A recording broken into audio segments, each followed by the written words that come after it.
up? From Stars Photo, we have Alan Santon.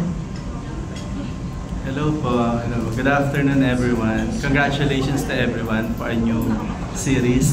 Especially to Bea sa kay Wilbert. Sa tanong ko lang, parang i-follow up ko lang yung question kanina. Bakit mo nasabing reliable and hindi lang mema si Wilbert? And kay Wilbert naman, tanong ko na rin, tuhugin ko na rin. Ikaw naman, how do you describe Bea as a love team, di ba? May marami bang aabangang mga intimate scene din kayo dito tulad ng mga nakaraang mga series ng university series? Nasabi ko po na very reliable love team si Wilbert kasi he makes sure that I'm not uncomfortable with anything. And to have a love team like that na hindi yung parang oh, kailangan to sa trabaho, no choice ka. Gusto mo, hindi, kailangan mong gawin. Love team eh. Pero he's not like that. Talagang, ang inaano niya is that kailangan comfortable ako, if I'm okay, if hindi siya, if it's not something na nakaka-bother sa akin. And para sa akin sobrang importante po nun kasi it really, parang it strengthens the chemistry somehow. It parang doon mas lumalaki yung tiwala. Kumbaga, mas nagiging komportable kayo sa isa't isa kasi, again, make sure niya na komportable ka. Yun.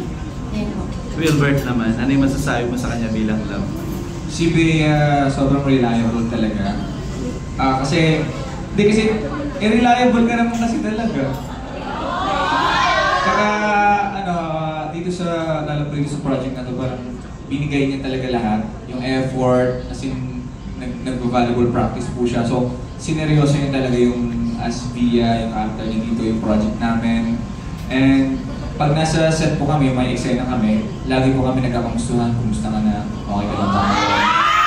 And then every time, I think madaming beses sa isang araw namin tinatanong ng sarili, happy ka?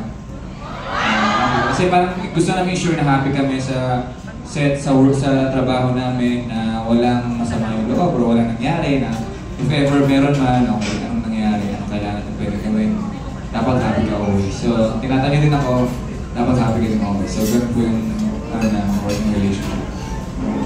Hindi yata nasagot yung tanong pa about dun sa scene ninyo. May mga abangan ba? Kasi nakita kanina parang, di ba, first kiss, di ba? Yung ikaw ba yung first kiss ko, nakikakaig sa kama pareho. May abangan ba mga more than that? Parang intimate scene? Sa tingin ko po parang sobrang mild po talaga. Like, book po ata namin yung pinaka wala po masyadong intimate scene. Kung meron man, sobrang